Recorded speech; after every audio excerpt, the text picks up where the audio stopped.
बुद्धि, न्याय और सुसंगति। एक, बुद्धिमान बनो, न्यायशील रहो और सुसंगति करो।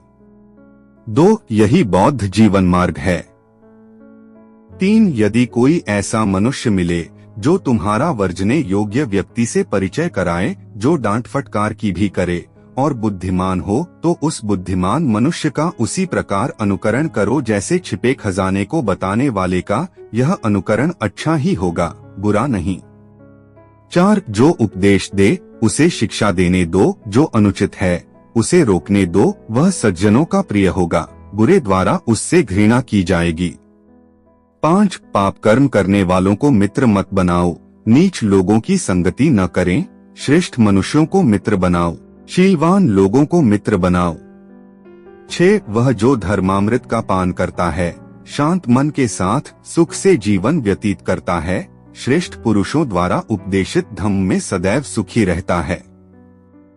7, कुआं खोदने वाले जहाँ कहीं वे चाहते हैं पानी को ले जाते हैं, वाण बनाने वाले वाण को सीधा करते हैं, बड़ी लकड़ी के एक लट्ठे को सीधा करते हैं, बुद्धिमान लोग अपने आप को विनीत बनाते हैं।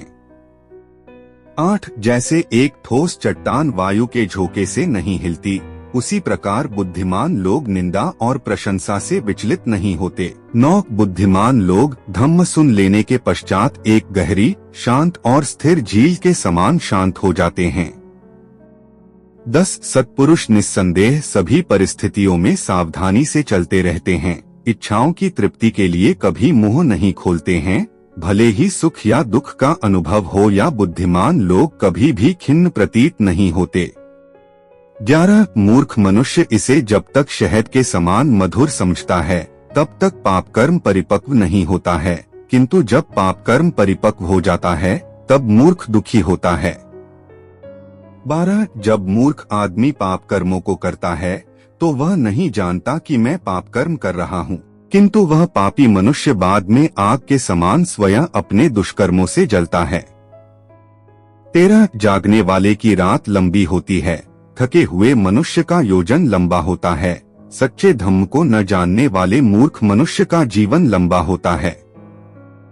14, यदि किसी यात्री को कोई उससे श्रेष्ठ या समान व्यक्ति न मिले तो उसे अकेला ही अपने जीवन पथ पर दृढ़ता पूर्वक चलना चाहिए, मूर्ख की संगति अच्छी नहीं।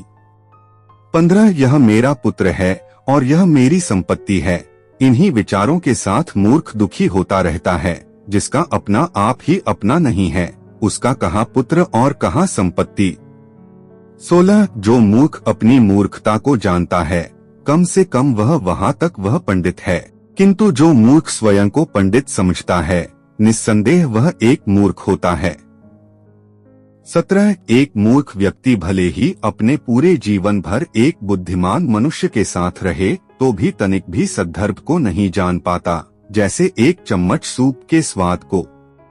18, लेकिन एक मेधावी मनुष्य केवल थोड़ी देर के लिए एक बुद्धिमान मनुष्य की संगति करे तो वह शीघ्र ही सद्धर्भ को जान लेता है, जैसे जिह्वा सूप के स्वाद को जान लेती है।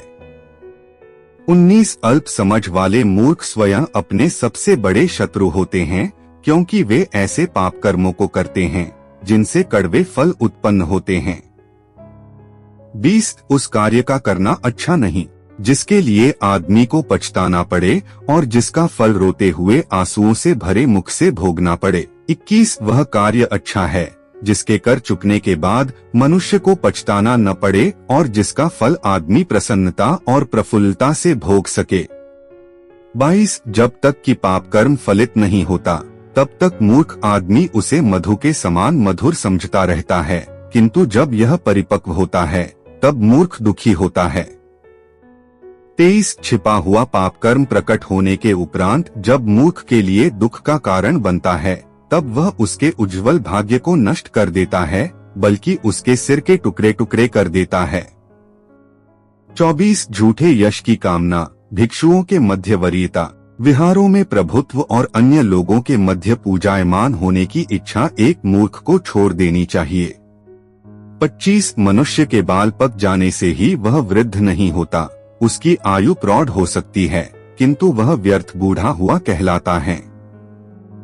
26, जिसमें सत्य, शील, करुणा, संयम और नियंत्रण है। वह जो अशुद्धि से मुक्त है और बुद्धिमान है, वह ही वास्तव में वृद्ध कहलाता है। 27 एक ईर्ष्यालु, कंजूस और धोखेबाज मनुष्य केवल अधिक बोलने कारण या अपने वर्ण की सुंदरता द्वारा आदरणीय नहीं बन जाता है। 28 जिसमें ये सब दुर्गुण नष्ट हो गए हैं और जड़मूल से उखाड़ दिए गए हैं, वह घृणा से मुक्त हो गया है और बुद्धिमान है, वही आदरणीय कहलाता है।